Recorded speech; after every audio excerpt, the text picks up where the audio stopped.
Bus கிடையாதுல்ல இது. நீங்க வந்து காங்கேயம் நிக்காதுன்னு தான் சொன்னீங்க.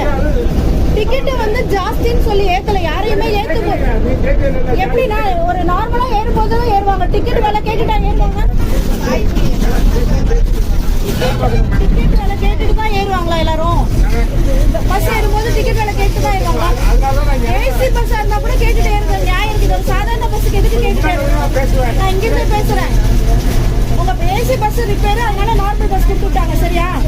அதனால நீங்க ஏசி பஸ்ஸோட காசை வாங்கிட்டு இருக்கீங்க. ஏசி பஸ் 140 ரூபா சொல்றாங்க, கேக்குறீங்க 140 ரூபா இருக்கு. ஏசி பஸ் 140 ரூபா. டிக்கெட்ல ஏன் ஏர் கண்டிஷனர் போட்டிருக்கீங்க? அந்த வண்டியோட மிஷின் அந்த ஒரு அப்ப பஸ் வரும்போது டிக்கெட் மாத்தி தானே எடுத்துட்டு வரணும். நீங்க இந்த மிஷினை ஏன் தூக்கிட்டு வந்தீங்க? தெரியாம கொண்டு வந்து கொடுத்தாங்க. அப்ப நான் முட்டாளா? எப்படின்னா நீங்க இந்த பதில் சொல்லி தெரியாம எப்படி நான் கொண்டு வருவீங்க இந்த மிஷினை? உங்க ஆபீஸ்ல தான் கொடுத்து விட்டாங்க, அதனால நீங்க எடுத்துட்டு வந்தீங்களா? சரி, கேள்வி கண்டிப்பா கேட்கணும். கேட்காதனாலதான் இவ்வளவு பிரச்சனையே நடக்குது.